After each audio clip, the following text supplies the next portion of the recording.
नमस्कार दोस्तों, स्वागत है आपका हमारे YouTube चैनल पर। अगर आप चैनल पर नए हैं तो प्लीज़ चैनल को सब्सक्राइब कर लीजिए और अपने दोस्तों को शेयर कर दीजिए। दोस्तों, ये 1200 शब्दों का मैटर है। 120 शब्द प्रति मिनट की गति से डिक्टेशन लिखने के लिए तैयार हो जाइए और इसकी PDF आपको टेलीग्राम ग्रुप में मिल जाएगी, जिसका लिंक मैं डिस्क्रिप्शन बॉक्स में दे दूँगा। ठीक है, तो डिक्टेशन शुरू करते हैं 5 सेकंड बाद।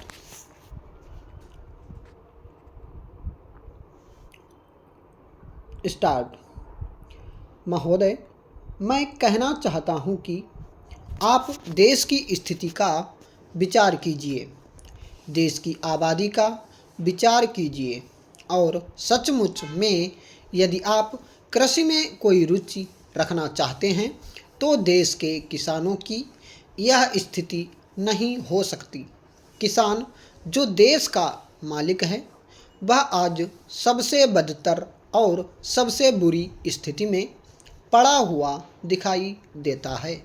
महोदया, मैं माननीय कृषि मंत्री जी को बधाई देता हूं कि उन्होंने किसान की पैदावार के दाम बढ़ाए।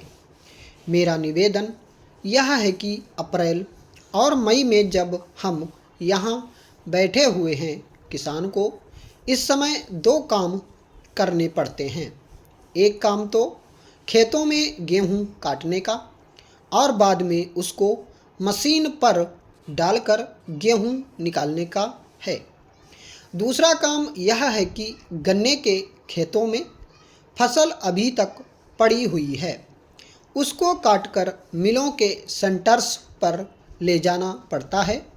गर्मी के दिनों का यह काम नहीं है, यह काम सर्दी का है। इसलिए मेरा निवेदन है कि गेहूं की कटाई और गन्ने की सप्लाई के कामों को अलग अलग समय पर करवा दें। मार्च तक गन्ना खत्म हो जाना चाहिए और अप्रैल में मई में वह अपने गेहूं को उठाए और जल्दी उठाकर बारिश से बचाए।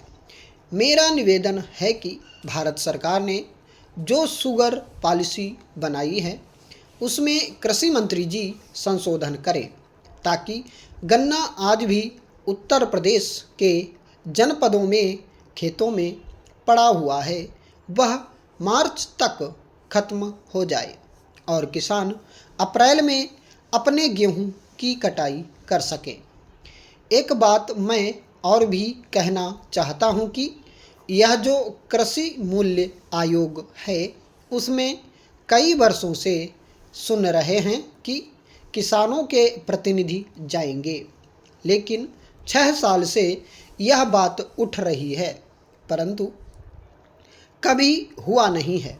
मैं आशा करता हूं कि माननीय भजन लाल जी अब नए मंत्री बने हैं, यादव जी आए हैं, तो कम से कम अब की बार किसानों के नुमाइंदे उसमें होंगे और अधिकारियों के साथ बैठकर किसानों के उत्पाद का मूल्य तय करेंगे। ऐसा आप अवश्य करवा दें। इन्हीं शब्दों के साथ मैं आपके वक्तव्य का स्वागत करता हूं और महोदया, आपको धन्यवाद करता हूं कि आपने मुझे बोलने का अवसर दिया। सभापति महोदया, सबसे पहले तो मैं सभी माननीय सदस्यों का बड़ा आभारी हूं कि उन्होंने बहुत ही मूल्यवान और आदर्श विचार रखे। मैं जितना भी उनका धन्यवाद करूं, मैं समझता हूं उतना ही थोड़ा है।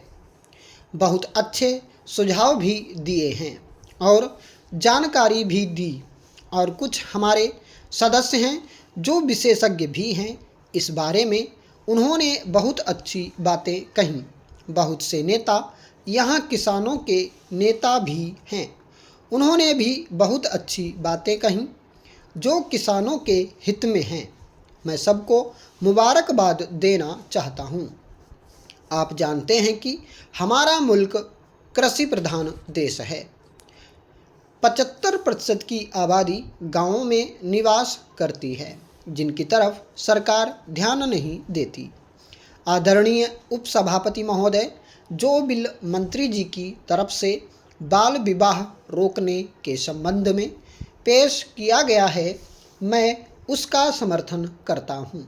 मंत्री महोदय ने इस बिल को पेश करते समय देश की जनसंख्या की समस्या की तरफ भी ध्यान आकर्षित किया है।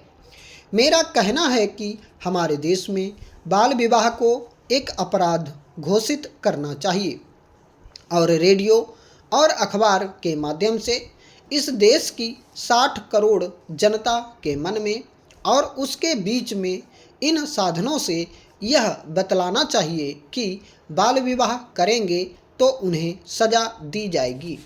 लेकिन दुर्भाग्य है कि इस देश की सरकार देश की समस्याओं के मसले पर विचार न करके अपने रेडियो और अखबार का इस्तेमाल केवल राजनीति के उद्देश्य से कर रही है। उपसभापति जी, इस कानून को लाने के पहले भी सरकार का उद्देश्य यह रहा कि हमारे देश में जनसंख्या की जो बाढ़ आ रही है उस पर नियंत्रण कैसे किया जाए, और यह हिंदुस्तान के लिए एक बहुत बड़ी समस्या है। आप जानते हैं, जब हम लोग इकट्ठे थे, यानी हिंदुस्तान, बांग्लादेश और पाकिस्तान, और हम तीनों की आज़ादी की लड़ाई लड़ रहे थे, उस समय हिंदुस्तान की आबादी 40 करोड़ थी। अब कुल आबादी केवल हिंदुस्तान की 62 करोड़ है, बांग्लादेश की 12 करोड़ है और पाकिस्तान की 10 करोड़ है, यानी 80 करोड़ हिंदुस्तान की आबादी हो चुकी है। हम अपने देश में जो भी विकास कर रहे हैं, हमारे विकास के शिशु को बढ़ती हुई जनसंख्या के राक्षस ने एकदम खा लिया है और हमारे विकास के नवजात शिशु को इस बढ़ती हुई जनसंख्या के राक्षस ने दबोच लिया है। इसीलिए पिछली सरकार ने परिवार नियोजन के लिए एक युद्ध स्तर पर काम शुरू किया था, लेकिन हुआ क्या, पिछले साल 70 लाख परिवार नियोजन हुए, लेकिन वर्तमान जनता सरकार ने इस एक वर्ष में 2 लाख भी परिवार नियोजन नहीं किए। देश की जनता में परिवार नियोजन के संबंध में जहां वैज्ञानिक प्रचार होना चाहिए था, वहां पर जनता सरकार ने कुत्सित प्रचार किया, जिस कारण देश के अंदर एक बड़ा ही विषाक्त वातावरण बन गया। मैं आपसे कहना चाहता हूं कि जब पिछली सरकार इस देश में श्रीमती इंदिरा गांधी के नेतृत्व में काम कर रही थी, तो उस समय परिवार नियोजन का युद्ध स्तर पर काम हो रहा था। उस जमाने में हमारे इलाके में बाढ़ आई हुई थी। बाढ़ के खत्म होने के बाद गांवों में बीमारी की रक्षा के लिए डॉक्टर लोग गांवों में जाकर चेचक के टीके लगा रहे थे, तो विरोधी दल के लोग, जिनकी हुकूमत चली, और राष्ट्रीय स्वयंसेवक संघ के लोगों ने यह प्रचार किया कि ये टीके चेचक के नहीं हैं, बल्कि ये टीके ऐसे हैं जिससे लोग नपुंसक हो जाएं और उनके कभी बच्चे पैदा ना हों। इस तरह से पूरे देश के अंदर कश्मीर से लेकर कन्याकुमारी तक एक झूठा और गलत प्रचार करके इस देश के अंदर जो कार्य परिवार नियोजन के लिए हो रहा था उसे रोक दिया। महोदय, मैं एक चीज़ आपकी नज़र में लाना चाहता हूं कि माननीय मंत्री जी स्वतंत्रता संग्रामी रहे हैं। मैं 14 साल की उम्र में विद्यार्थी था जब महात्मा गांधी और देश के दूसरे नेताओं को गिरफ्तार किया गया। अंग्रेजी राज में हम कुछ जानते नहीं थे, इतना मालूम था गांधी जी को गिरफ्तार किया गया है। हमको किसी ने नहीं बताया कि हड़ताल या इसके खिलाफ कोई आंदोलन करना चाहिए। दिल में कुछ ऐसा पैदा हुआ कि इसके खिलाफ आवाज़ उठानी चाहिए। आवाज़ उठाई, जितने विद्यार्थी थे बाहर निकल आए, आंदोलन चलाया, हम जेल गए। विद्यार्थी जीवन में ही हम बाहर आ गए थे।